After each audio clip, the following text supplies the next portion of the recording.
ویختو له او ګیرو له تور رنګ ورکوي. خلک به ویختو له او ګیرو له تور رنګ ورکوي. د عبدالله ابن عباس رضی الله عنهما روایت ته پیغمبر صلی الله علیه وسلم وی يكون قوم يخضبون في آخر الزمان بالسواد.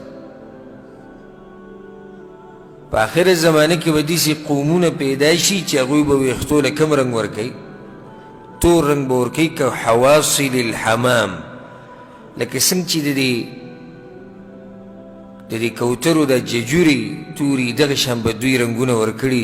لا یریحون رائحة الجنه، جنت ته دننه تله خو پرېږده، په دوی باندې به د جنت خوشبو نه لګي. دا حدیث امام احمد، امام ابو داود، امام نسائی رحمهم الله دې ټولو راوړی. دا خو یو مسله ده چې داسې به کېږي په آخره زمانه کې، او بیا دې له راځو چې د دې کولو څه حکم دی. لازم نه دی چې یو کار به په آخره زمانه کې کېږي یا کار به څه به حرام وي، دا خو لازم نه ده که نه. کله داسې موږ سره بعض نښې تېرې شو چې یو کار حلال دی، جایز دی، خو په آخره زمانه کې به څه شي؟ ډېر به شي. لکه مخکې موږ سره تېر شوي درس کې یو علامه تېره شو چې تجارت به عام شي. نو تجارت څه حرام خو نه دی، الا دا چې ته تجارت حرام وکړې بیا حرام دی. دې ځینې دا واضح شوه چې اولنی مسله دا واضح شو چې قیامت ته نږدې به دا مسله عامه شي. دا مسله مخکې مو پوخا مو د ګیرو د ویښتو له او د سر د ویښتو له تور رنګ ورکول، دا پوخانه دا مسله وه. خو مقصد د پیغمبر صلی الله علیه وسلم د دې حدیث دا دی چې آخر زمانه کې به څه شي؟ عام به شي. سبحان الله. د وحي د ګوره پیغمبر صلی الله علیه وسلم د ځان نه خبرې نه کوي. نو په دې آخر زمانه کې یو دا بیماري هم راوتې ده نن سبا دا شتي چې ویښته زر سپینېږي.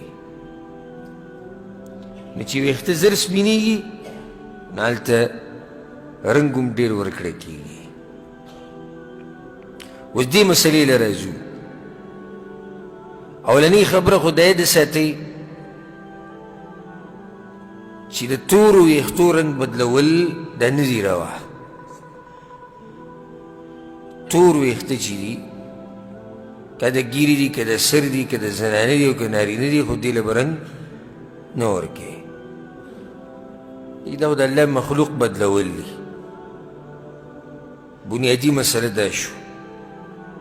نو کومو ویښتو له چې رنګ ورکول جایز دي هغه سپین ویښته دي. ان اليهود والنصارى لا يسبغون فخالفون. پیغمبر صلی الله علیه وسلم حدیث کې په صحیح بخاري کې دا حدیث دی چې یهود و نصارا سپین ویښتو له رنګ نه ورکوي، تاسو ورکوئ. یو حدیث کې راځي حمرو او صفرو.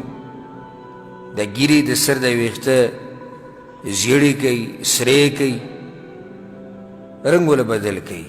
اگر که دا بدلول واجب نه دي، دا بدلول څه دي؟ واجب نه دي، خو سنت دي. واجب په دې نه ځکه چې پیغمبر صلی الله علیه وسلم په ګیره کې یو څو ویښته به خپله سپین